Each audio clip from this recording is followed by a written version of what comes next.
Well, it is early in the morning here in California, Los Angeles, but I am joined right now in what I presume is the afternoon or evening by Max, LEC's commissioner. Talk about LEC. Of course, this coverage brought to you by Alienware. So, wait, Max, what time is it there? I always mess up the time differences. First of all, pleasure to meet you, Travis, and great to get to each week of the time. It is relatively late in the afternoon. It's 5:30 right now, 5:30 p.m. So appreciate you being up so early for me. Well, I appreciate you making the time. Time differences are tough, but yeah, no, great to meet you as well. I know in the past, maybe people who watch my channel are familiar with Alban, who I had previously interviewed, in Romaine. So great to chat with you. So first off, let's talk a little bit about where the LEC's at right now, because I know you guys have weathered COVID as best as anybody. Unfortunately, no teams in the studio right now, but obviously the casters' talent are there. So how have you guys been managing the challenges of COVID over the past 18 months, and especially when it looks like we're in hopefully the final stretch now? Yeah, definitely. So honestly, like the the week in the spring split of 2020, when we had to cancel the show for the very first time ever since I joined Riot, that was really tough. Honestly, that was really tough for everybody there, right? Like, because you want to put on a great show for everybody out there. And that is what we love to do. That is what we live for. And that's what we get up for every single day. And not being able to do so was tough. Obviously, it was the right decision at the time, and we had to go that route, but it still felt incredibly bad. So ever since that day, we have been exploring ways to get back to the new normal, to best adapt to the new situations. And I'm incredibly proud of what the team was able to pull off behind the scenes in making this happen. First and foremost, obviously, with the production from the studio, where we obviously keep everybody safe and healthy from the staff side. And then obviously in spring 2021, with the ability to actually bring teams back to the studio for playoffs. In a two-team scenario where you only have two teams on any single day, that is significantly easier because you obviously limit the amount of people that go to the same places within any given day. And that reduces risk tremendously. And yeah, I'm very happy that we're able to pull this off. And obviously the next step will be returning to further normality. And as you said, we're hopefully in the final stretch. Although I can't give a direct commitment regarding the exact date when we will come back. The target will certainly be that we will also have the playoffs in the studio again, if at all possible, provided things do not take a turn for the worse. And I'm really looking forward to that because it has been a distinct pleasure to have them back, and it felt really great. And actually seeing the energy that comes from that, I think you can also see it on broadcast as well.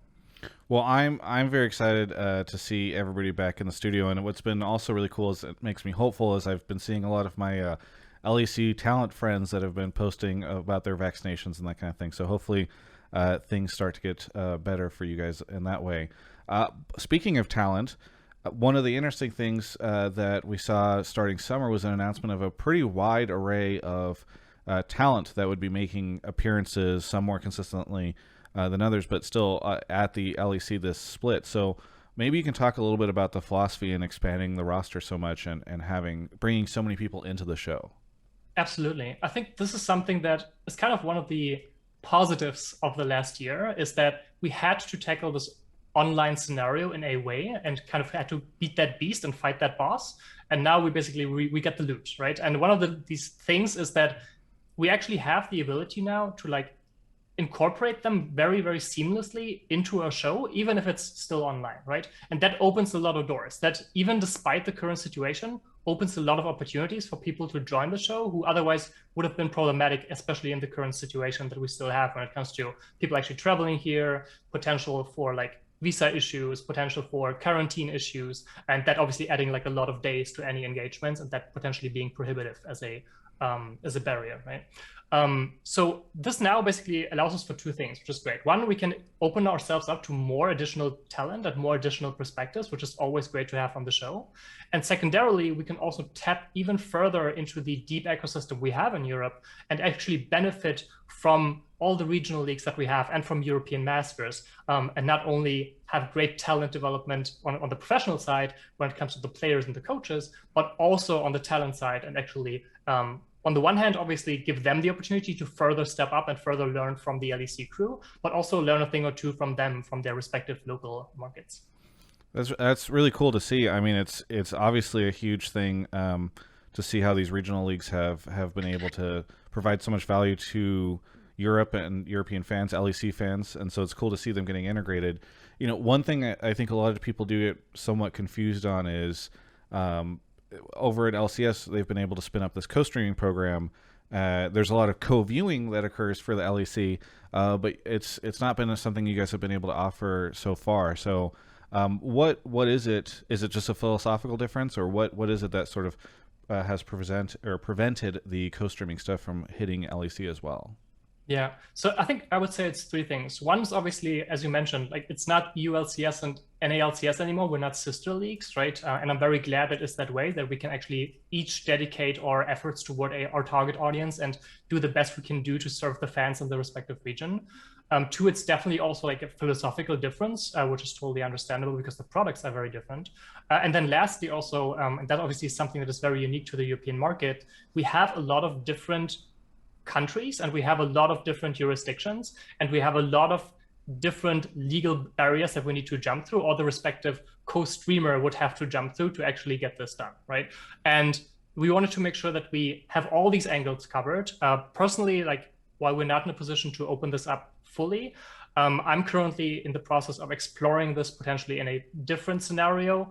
I'll keep everyone posted as soon as that is something that we can actually share in detail. It is definitely something that we're keeping an eye on constantly. It is also something I want to be transparent on that is a potential risk. I'm actually glad that we get to talk about this because this is something that has been on my mind for a long time now. And the thinking that I have personally is that there is a lot of potential benefit in the short term, but the long-term impact can potentially be detrimental to the product, right?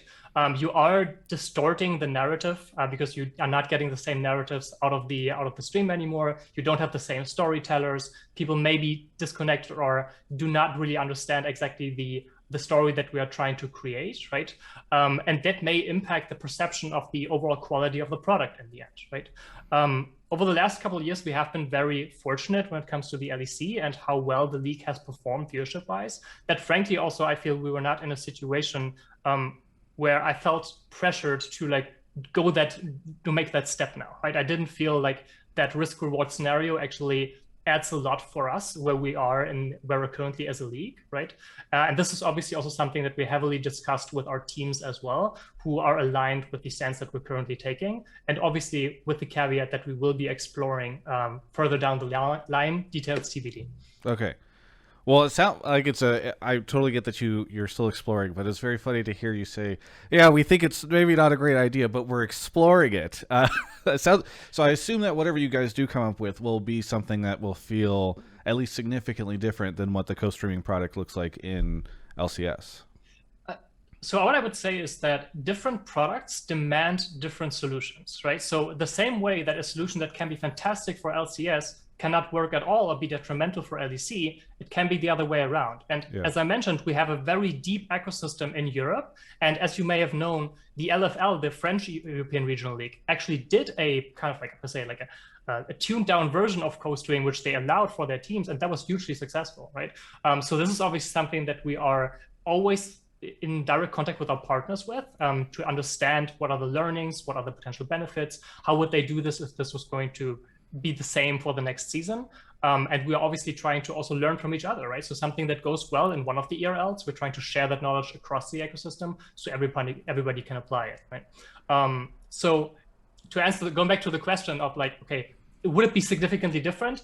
I assume maybe not significantly different when it comes to the actual execution, maybe significantly different when it comes to the parts of the product where it would apply, or the overall parts of the ecosystem where it would apply, right? So maybe not straight going for LEC, maybe we do some kind of pilot for a part of European Masters, something like that, right? Gotcha, okay. Again, none of that this is really me sharing ideas. Nothing has been. Yeah. No, it's all ironed out. The headline for this interview will be "It's coming." I'm very excited. No, I get that. I think people will understand this is something you're looking into. So, all right. So one of the things that's been very interesting for me as kind of an outside observer of the LEC is that for a long time it has felt like, I made this joke on Twitter, and LEC fans came in legions to try to correct my opinion. Was that a lot of the fandom historically has been concentrated in G2 and Fnatic because of the rivalry and because of how frequently these two teams end up clashing. you know, one, I don't know if that's true, so you can help me if you think that I am off base on this. But two, I think it creates a really interesting set of circumstances now. Whenever we are starting to see the to use a phrase that I've heard a couple times, old kings versus new kings. As we're seeing teams like Mad Lions pick up the MSI banner and that kind of thing. So, is it does it create a different set of circumstances, or what do you think it means for the league when we are starting to see these different teams start to really pop up and people start talking a lot about the Vitalities and Mad Lions of the world? So first, let me quickly grab my pitchfork. You're sure? Okay, thank you. Thank you. No, it's all good. I think that's a totally fair assessment when it comes to the historic power that Fnatic and G2 actually provided to the league, right? They have been the two most historic organizations in the ULCS and then LEC history, winning all titles but a single one that Alliance actually secured, I think back in 2013. Yeah, way back, yeah. Way back, right? I wasn't even part of Riot back in the day. And now obviously we're seeing a bit of a change of the old guard to a degree, and this largely is driven by an embracing of the deep ecosystem that I mentioned that we have in Europe, right? Like we see a lot of these people coming from the ERLs and actually making their way into the LEC and then leaving their mark. Out of the last LEC finals in spring, 7 out of those 10 players were in European Masters exactly prior, right? Like, and Wow. we're in that final as well. And that's fantastic to see. And honestly, I think that's a really positive sign when it comes to the long-term planning of the league and also the sustainability and the longevity of the league, because that's exactly what I see as a big plus for us, is that we have the system set up and we ensure that the talent gets surfaced, gets picked up, and then is also set up to succeed in that new environment. And obviously fans will then start like recognizing these organizations, and there is some kind of fandom that is always results driven, right? There are various kind of fandoms, and part of it is, hey, I'm a fan of whatever the best team at the world is right now. And right now in Europe, that happens to be Mad Lions, or that was the case in spring, right? So I understand that this is obviously now a shift for a lot of people, but frankly, it's a very positive one, especially when I look at how it develops the league as a whole, and especially also when I look at the viewership figures of spring and especially the finals, where for the first time ever, we did not have Fnatic and we did neither have G2 for the first time ever historically, right?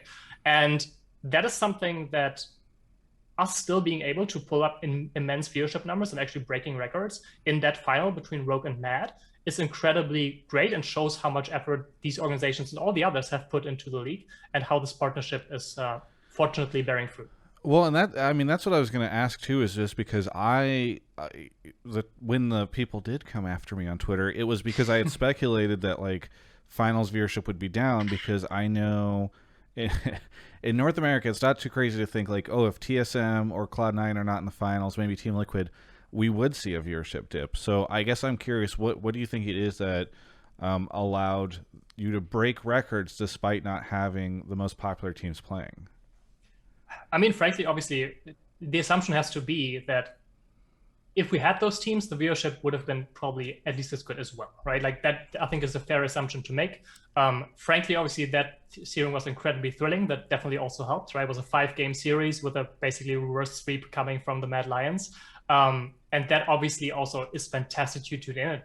It's impossible to tune out of, right? So that obviously helped a lot with that as well. Let's be real.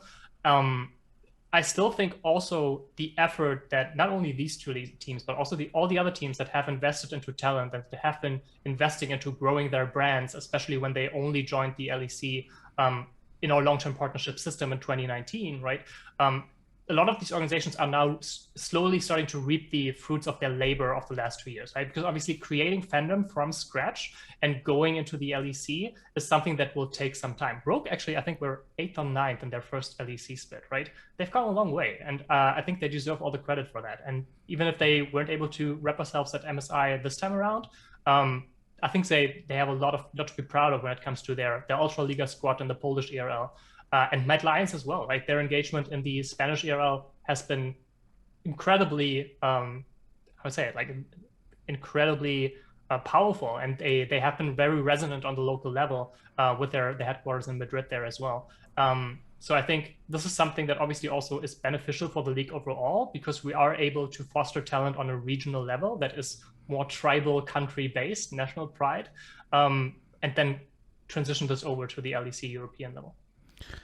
So on the topic of that, there was some reporting done a couple months ago by Bloop, where he had talked about the LEC teams voting to not have it mandatory to participate in these systems. So I don't know if that's something. I don't believe LEC has made a statement on anything like that at this time. I don't know if it's something you are capable or interested in speaking to at this time. What I can say is that I cannot disclose any of potential voting items that we have with the teams. What I can say, though, is that obviously we are very critical of ourselves and we always want to push ourselves further. And although I think we have a fantastic ecosystem in Europe right now, that doesn't mean it can't be even better, right? So I want us to look into potential avenues. And frankly, Travis, like there's so many ideas that are getting thrown around on a weekly basis that just because we have discussed something potentially with teams, that doesn't mean at all that is something that will manifest. And even if it were to manifest, I believe that all the teams see the benefit in the European regional leagues, and I also see that a lot of teams are heavily engaged in them.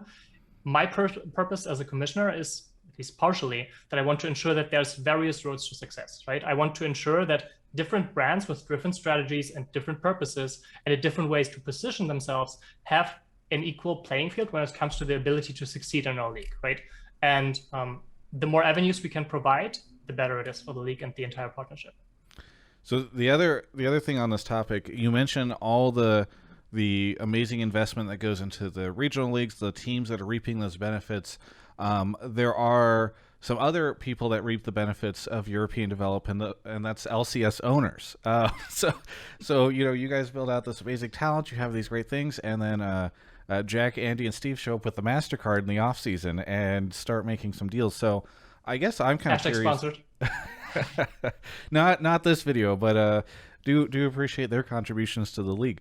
But what do you think when you see something like that? I mean, it seems like we try to get at least a little bit of a laugh in after Worlds because LEC comes in and wallops us, and then we go, haha, well, Perks is ours now. So in those moments, is it frustrating for you? Is this something that you think you would like to see changed? I don't know what sort of your stance is on all that. So from my perspective, honestly, and I've been around long enough that I've seen like the big EU exodus back in 2016 or 2017, whatever it was, right? And what has changed? Nothing really much, honestly. So I honestly think that most of these things are a little overblown when it comes to, oh, this is now the year where EU is dying and there's no more talent. Honestly, like you can look at our global contract database. I believe the last time I checked, we had like 140 players in there. No, not 140 players, 140 teams, I think it was. 140 teams actually. Whoa, across the entire of the ERLs, right? And obviously not all of them are certified in the GCD. I think there's about 40 or 50 that are in the global contract database with at least 5 players each. The LEC teams, 10 teams each. You can do the math, you can check it out. It's all public, right? There's a lot of players in our ecosystem, right? So while obviously seeing some of the big names go hurts a little personally, because obviously we may have a personal connection. We have been working together professionally. I wish all the people all the best for their careers, honestly. And I understand people taking the step. Am I concerned about the impact it has on our ecosystem? As of now, honestly, not at all, because we have so many talented people that are waiting for a shot on the ERL level that there will always be multiple players waiting in line to actually get a chance. And so far, a lot of them have been proven to actually like be fantastic, and potentially like actually being in a position where you experiment more has also paid off for the teams, obviously, in that regard. Is it not? So I get that perhaps it's not hurting the region competitively, but it certainly must hurt at least the narrative side of the broadcast, right? And sort of the fan building, because you spend years saying, be a fan of Perks, be a fan of Perks, be a fan of Perks. Here's a cool shot of him crossing his arms and looking at the camera, and then he leaves so quickly over to LCS. I mean, relative quickly, given what could be a longer career. So I don't know if you like, is that not an issue at all, even just from like a fandom perspective and the way that people invest in these players? So I would say it can be potentially, and obviously like Perks has been a incredible player throughout this entire career. So I think he's definitely an example where that makes sense. But a lot of players, I think, do not have that level of brand in their own right compared to a team, right? Like, I think the G2's brand as a whole, did it suffer a little bit with Perks leaving? Potentially. Did it gain a lot with Reckless joining? Yeah. Definitely. What's the net there? I really can't say. You have to ask Carlos about it. But from my perspective, I really don't believe that this is something that is overall detrimental to the league, because I always try to look at the league not in a short, like 1 year period. I always try to look at the 5 or 10 year horizons. And in that time frame, it's perfectly natural that players either retire, they go to an A, maybe it's the same thing, it's arguable, or they do something completely different, right? And that is totally fine. And that happens all the time. We see people going down to the ERLs, we see people going down to even second divisions of ERLs. We see people fighting their way back up, right? Like going back to the ERLs, going back to European Masters, coming back into the to the LEC.